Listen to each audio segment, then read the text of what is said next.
Okay, now I want to go to this book shortly because, like I said, I don't want to hold you for too long today.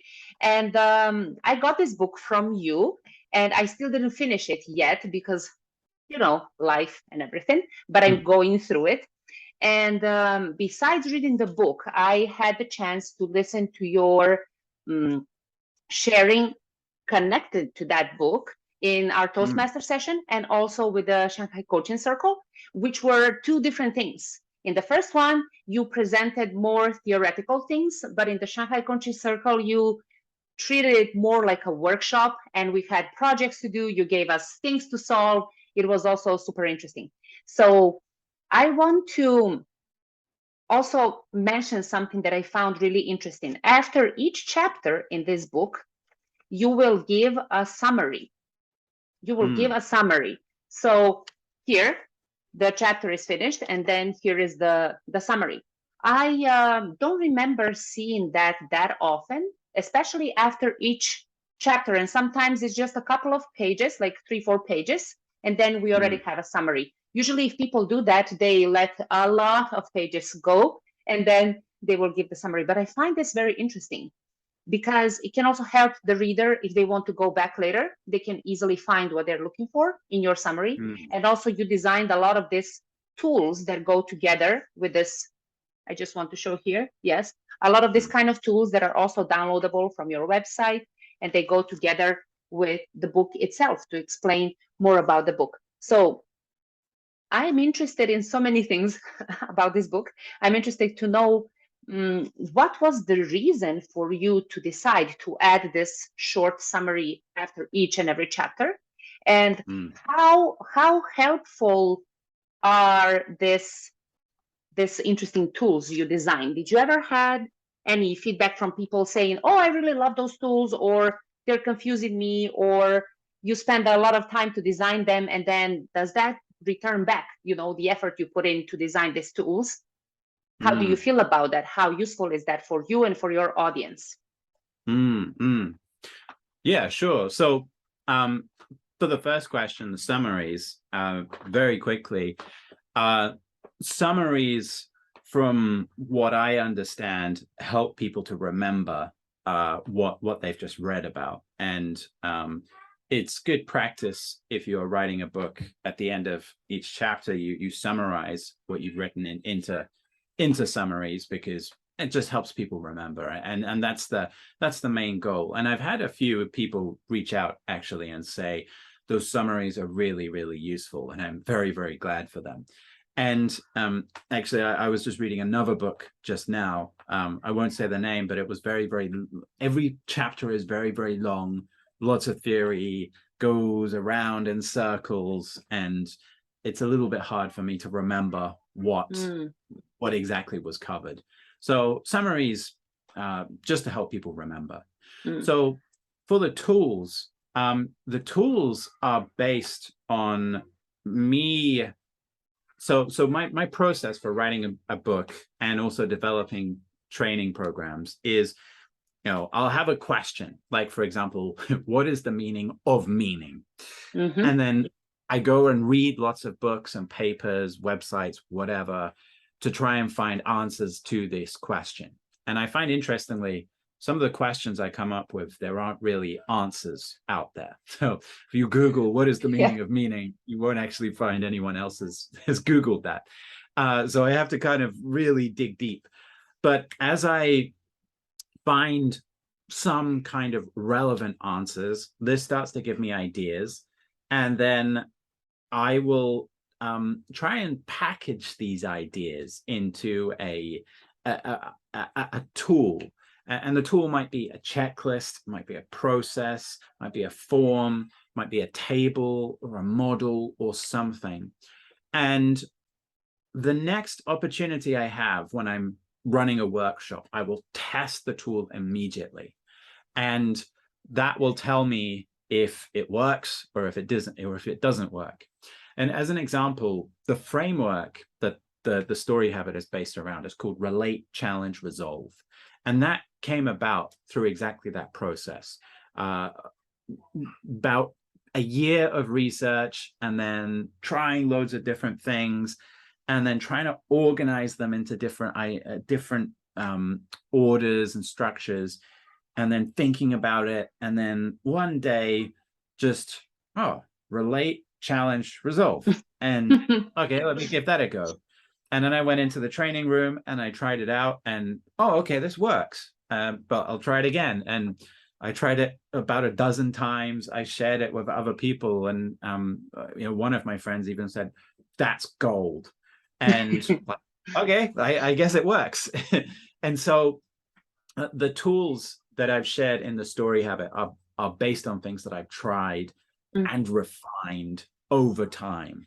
So I can't guarantee they will resonate with every single person who reads the book, but I guess for most people, they will make sense, and they will help to put things into an actionable format. And that's really important for me when I write books, and my training style as well, is any content I provide, at the end of the day, it has to be actionable.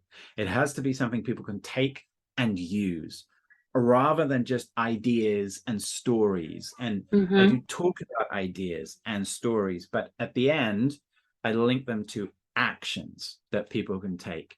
And for example, one of the tools you just pointed out was the different types of contrast, and a list of 5 types of contrast, like before and after, known and unknown, and one and another, and so on. And so in that chapter, I talk about the theory behind why contrast is important. I give lots of examples, and then boom, here is how you can use it. You have a fact or a statistic you want to talk about. You can choose these types of contrast to present that fact or statistic. And this is when this type of contrast is most useful. This is when this type of contrast is most useful. And this is how it works. And boom. So that's how I came up with the tools, and why I like to present things like that. I actually really like that way, because my mind also work maybe in a similar way. I like to have something, if I learned it, I want to keep it and to use it again or give it to someone else. But if I just read the stories, and then, yes, there are stories, and then what? But like this, I have something to refer to, and even to tell somebody, oh, listen, take this book and read on this page. You can find a tool, and then read around this tool, and then you will be able to use it. So now I also want to mention something. In 2 days from now, we're going to have a debate in our Toastmasters Club. And yesterday we have a debate team meeting, and I'm the team leader. So I actually told my debate team, okay, listen, if we want to win, we need to relate to our audience. Guess who did I take that from? I told them, yeah, I was trying to make clear, because one of my team members was saying, we can attack their personality and tell them, if you don't like this, then why are you doing this? I'm like, that's not what we are doing. It's a debate. It's not a war. And we actually want to attract the audience, because how they will judge the debate, they will give us, of course, we're going to be on the stage. We will have 2 teams, and the audience in front of my team means that the audience agrees with me already, even before the debate. They agree with our side of the debate, right? And the same for the other team. But if we persuade people in the audience to change the side and come from there to our side, and we have more people on our side, that means we win. So I'm telling them, we don't fight the team. We actually trying to resonate with the audience, which means we need to relate to them, and then challenge what they might believe, and then give them another solution. So they will start believing our choice, and then they will come to our side. So yesterday, I'm leading my team with the help of your book, even though I didn't read it yet. So can you imagine what am I going to become when I finish this book? Oh, cool. Yeah. That's really, really cool to hear. It's really cool to hear the way you found of applying that framework to what you're facing. So cool. I'm really pleased to hear that. Yeah, I'm happy to share that. And of course, I will tell you how it goes. But, it's going to depend on so many factors. But what I want to make sure is that after the debate, I'm still comfortable with myself. I don't want to use this situation to attack anybody personally. I want to use this situation to also learn from it, and also give the audience the chance to also learn something from it. So this is why I think your framework can really work in this situation, especially because we don't know the audience. It can be people from the club, outside of the club, we don't know who is who. But if we keep relating to them, and one of the key points is everybody's in Shanghai. So mostly nobody is Shanghainese. And then we have this common ground, because our topic is about lying flat, like is lying flat the best way in modern economy, something like that. So if we tell them everybody is here, why did you come to the big city? If you think lying flat can help you just keep the stable life, then you wouldn't be here looking for other opportunities. And this is in common. We all have it in common in that room. So I'm really hoping I can use this, what I learned from just reading half of your book. Cool. So there you go. Thank you. And I have to say, relating is probably one of the biggest lessons I got as I was researching that book, because and that situation you're describing, it reflects typical situations people encounter every day where we need to change people's minds. And what is most natural for us is to focus on what we want to say and what we want to do. And that is the approach that doesn't normally work very well. The approach that works the best is when you relate to the people that you are talking to. And when you can relate, then you can start trying to persuade them. And relating is a fundamental part of stories as well, which interestingly means the most fundamental skill of storytelling, ironically, is listening as opposed to telling. So there are a lot of interesting lessons for me as I was researching this book, and relating is definitely one of the things that interested me the most. Yeah, definitely. I think nobody likes that guy or that woman who goes, look at me, I did it like this. You can do it because I did it. Nobody likes that, because it doesn't have any real effect on you. You cannot just imagine, oh yeah, look, this person became rich or successful or whatever, and I'm gonna, snap my fingers and become the same. I need to see the steps. I need to see their human being also, right? So this is why relating is also very interesting for me, because I feel we need more of it. We need more of it, more relating, more empathy, more understanding, not only portraying the perfect world, but also portraying like our backgrounds now, like a normal apartment where people really live, even starting from such simple things, and of course leading to more serious or deeper things anyway.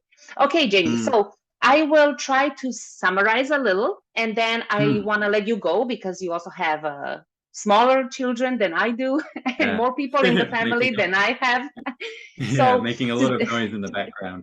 But it's okay. I can't hear any of that noise, but I still want to let you go. So today we talked about, actually you carry many hats. You carry not only the, the bandana, but also many hats. Like a coach, a trainer, a facilitator, and also an author.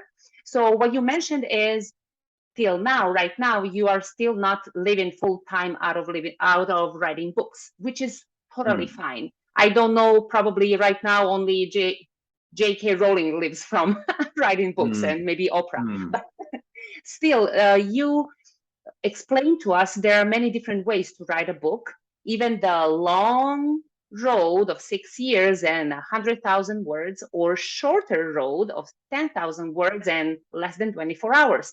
And as a result, you have published 2 books. So both of those ways worked for you. And we also introduced this book. This is now the last book you published, the most recent one. And an interesting thing, one additional interesting thing I haven't mentioned yet, is that this book also comes with a training you provide. So besides only publishing the book and selling the book, you also provide a training which is actually based on this book. And it's really awesome and really amazing, because I had this actually a short amount of time in the Shanghai Coaching Circle to see how you actually do it. It's just like one piece of the training, I guess, what we were doing there. It was super good, super great. So if anybody is interested, they can click on the links I will put in the description. And I'm really grateful for your time today. Thank you for being patient and letting me reschedule today. And really looking forward to see you soon in person. If Thank you you. have anything additional to wrap up with for today, that would also be very, very welcome. I think maybe just two things. One is going back to the topic of writing books. If you've ever had the idea of writing a book, designing an online course, or just doing anything really, and you haven't started and you're worried about it, the solution is to just start and learn by doing, because you can read about how to do things forever and ever and ever, but the real learning only happens when you start doing. And it took me 6 years of writing one book to learn that I could write a book in 24 hours. Yeah. So you learn by doing. And going back to the topic of storytelling, relate.